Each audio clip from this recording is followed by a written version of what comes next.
Shalom. Saudara yang dikasih dan diberkati oleh Tuhan Yesus Kristus, salam dalam kasih dan sukacita dari Allah, kiranya senantiasa bersama dengan kita hari ini. Senang sekali rasanya saya Pendeta Ranu Wijayanto boleh kembali menyapa saudara dalam program Renungan Pagi di kanal YouTube Jemaat GKI Banjarbaru. Saudaraku, firman Tuhan bagi kita hari ini sesuai dengan Nats Almanak Gereja Kalimantan Evangelis dari kitab Daniel pasal yang ke-9 ayat yang pertama hingga ayat yang ke-9. Tapi saya hanya mengutip bagian dari ayat yang ketiga hingga ayat yang ke-9 yang saya bacakan bagi kita dan saudara bisa menyimak dan mendengarkannya demikian. Doa Daniel. Lalu aku mengarahkan mataku kepada Tuhan Allahku untuk berdoa dan memohon sambil berpuasa dan mengenakan kain kabung serta abu.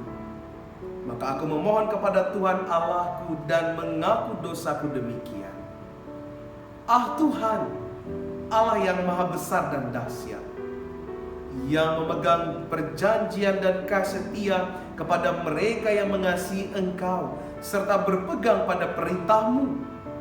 Kami telah berbuat dosa dan salah. Kami telah berlaku fasik dan telah memberontak.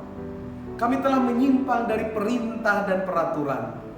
Dan kami tidak taat kepada hamba-hamba-Mu, para nabi yang telah berbicara atas nama-Mu kepada raja-raja kami, kepada pemimpin-pemimpin kami, kepada bapa-bapa kami dan kepada segenap rakyat negeri. Ya Tuhan, Engkau yang benar, tapi patutlah kami malu seperti pada hari ini. Kami orang-orang Yehuda, penduduk kota Yerusalem, dan segenap orang Israel, mereka yang dekat dan mereka yang jauh, di segala negeri kemana Engkau telah membuang mereka oleh karena mereka berlaku murtad terhadap Engkau.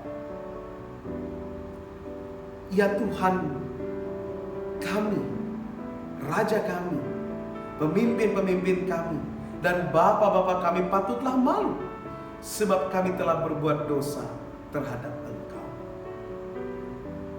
Pada Tuhan Allah kami ada kesayangan dan keampunan, walaupun kami telah memberontak terhadap Dia.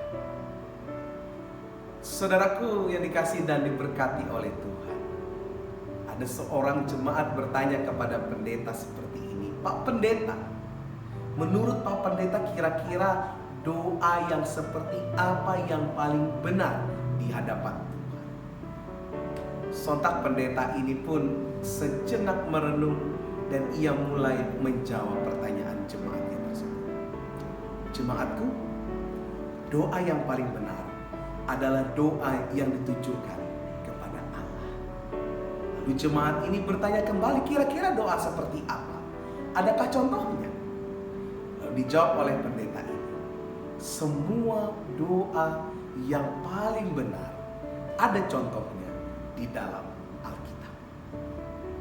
Saudara kan dikasih dan diberkati oleh Tuhan, kalau kita mau perlu contoh doa yang benar yang diberikan oleh tokoh-tokoh dalam Alkitab, kita bisa mengutip 3 contoh. Pertama, bagaimana doa Abraham untuk menolong sepupunya Lot dari dalam kesulitan di tengah Sodom pada saat itu. Doa yang tawar-menawar antara Allah dengan Abraham pada saat itu, sehingga hanya terpilih Lot dan juga anak-anak. Lalu yang kedua adalah doa Yunus ketika ia berada di perut ikan. Adalah doa yang sungguh-sungguh tulus, yang Yunus katakan kepada Allah karena ia sudah lari daripada perintah Allah. Dan yang ketiga, hari ini adalah doa dari seorang yang bernama Daniel ketika ia benar-benar mengakui keagungan Allah serta memohon ampun, bukan hanya atas perbuatan dirinya, tetapi atas perbuatan bangsanya yang sudah murtad dari Allah. Saudara, kita harus perlu ketahui bahwa sesungguhnya kita adalah manusia biasa.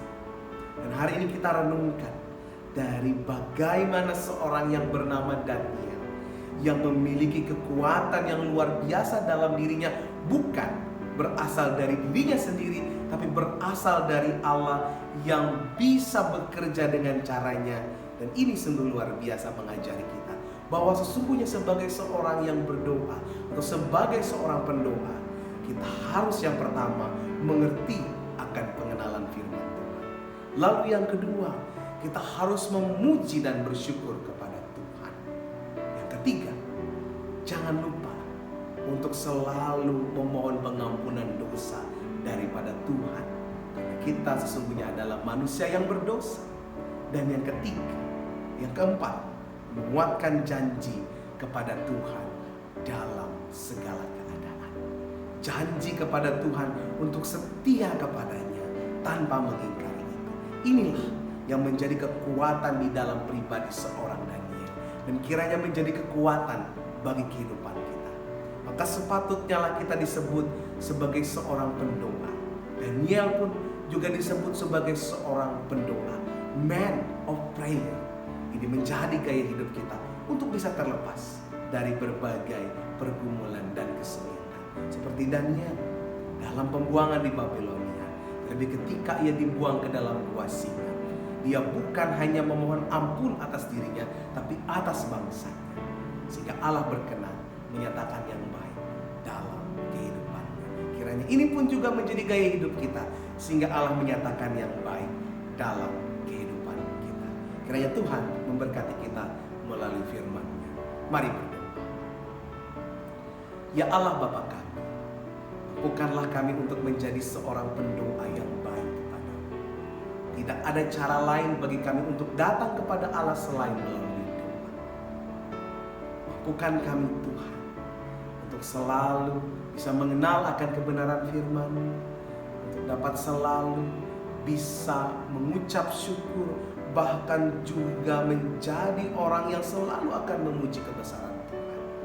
Mampukan kami untuk selalu memohon pengampunan dosa daripada Tuhan, serta meneguhkan janji kami untuk taat dan setia hanya kepada Tuhan. Berkati aktivitas kami di sepanjang hari ini, baik kami yang bekerja, baik kami yang sedang berproses dengan pendidikan kami yang bergumul di tengah rumah tangga kami yang bergumul di tengah lingkungan kami. Lebih bersyukur kepada Tuhan untuk pelaksanaan pesta demokrasi yang sudah terlaksana kemarin hari. Kami mengucap syukur, biarlah Tuhan siapapun yang terpilih adalah pemimpin yang boleh membawa bangsa kami semakin maju, membawa bangsa kami dipenuhi damai sejahtera, menjadi bangsa kami yang terpandang di mata dunia. Terpujilah nama-Mu Tuhan. Kami serahkan aktivitas kami di sepanjang hari ini hanya di dalam nama Tuhan Yesus Kristus kami berdoa. Amin.